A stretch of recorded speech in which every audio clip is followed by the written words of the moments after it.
अगर खून में से खून के खुलिये निकाल दिए जाएं, तो जो बाकी हल्के जर्द रंग का माया बचता है, इसे प्लाज्मा कहते हैं।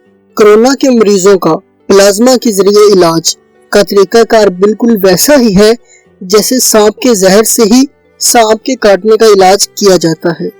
कोरोना के वो मरीज जो सेहतयाब हो जाते हैं, इनके खून में कोरोना वायरस के खिलाफ एंटीबॉडीज बन जाती हैं। ये एंटीबॉडीज अगर किसी बीमार मरीज को इंजेक्ट की जाए तो वो जल्द सेहतयाब हो सकता है। मेडिकल साइंस में इसे आर्टिफिशियल पैसिव इम्यूनिटी कहा जाता है।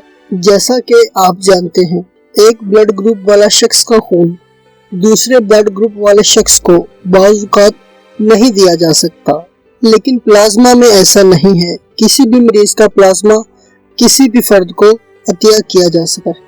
क्या पाकिस्तान में भी ये इलाज मुमकिन है? तो इसके बारे में भी मैं आपको थोड़ा सा बताता हूँ।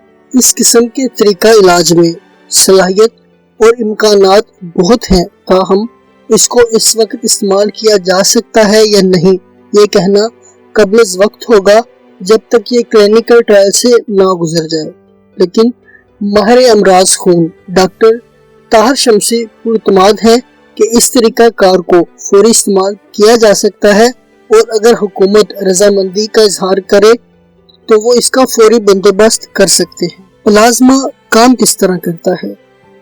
जब कोई जरासीम पहली दफा इंसानी जिस्म पर हमलावर होता है तो इसका कुव्वते मुदाफ़मत का निज़ाम हरकत में आता है, और इसका मुकाबला करने के लिए एक एंटीबॉडी बनती है जिसे इम्यूनोग्लोबुलिन या IgM कहा जाता है। एंटीबॉडी खून के अंदर बनने वाला ऐसा मवाद या प्रोटीन है जो जरासीम को तलफ करता है। ये इम्यूनोग्लोबुलिन कुछ हफ्ते तक जिस्म में रहते हैं और इसके बाद बिखर जाते हैं।